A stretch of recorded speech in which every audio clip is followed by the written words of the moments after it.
Thanks for logging on to myfoxhurricane.com. Here we are heading towards that end of the season, but we still have to watch for more tropical activity, and we also have Tropical Storm Lorenzo that we're watching, but it's not a big deal because it's out in the middle of nowhere and it's not going to be affecting anybody. But here we are on the activity, and you see we sometimes get that little bump up in some of that activity towards the end of October, heading right into November.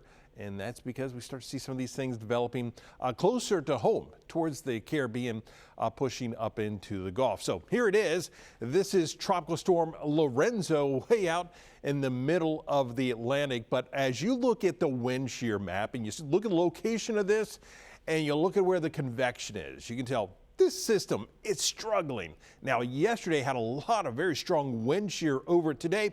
The wind shear has decreased, but it's also in this area where you see some of these winds are coming from just opposite directions. So you're getting some of that directional shear over this. There's also a lot of dry air that this system is encountering. So it's not a very conducive atmosphere to see this system develop. In fact, we were seeing this yesterday.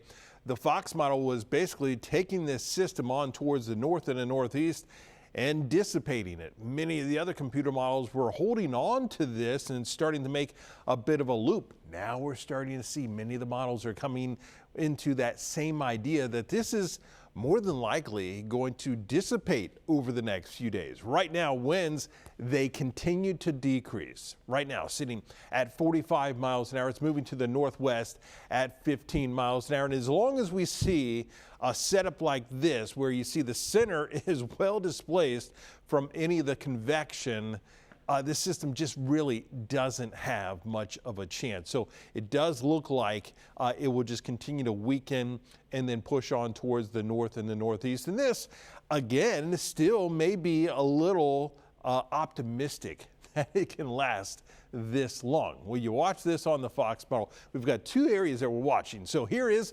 Lorenzo, and watch towards the end of this. Now, here's Lorenzo just quickly weakening as we head through probably about the next 2 days. Then we have this wave that'll be working its way towards the Caribbean. Now, in the short term, not expecting to see anything whatsoever, but we have seen some of the models indicating that wave is eventually going to work its way toward the Caribbean. And that's where we have to watch as this moves closer to the Caribbean and then eventually into the Caribbean, that conditions are becoming a little bit more favorable, that we could see something trying to develop. Not seeing exactly how this is all going to play out as we go towards the end of the week and heading into next week with this system as well.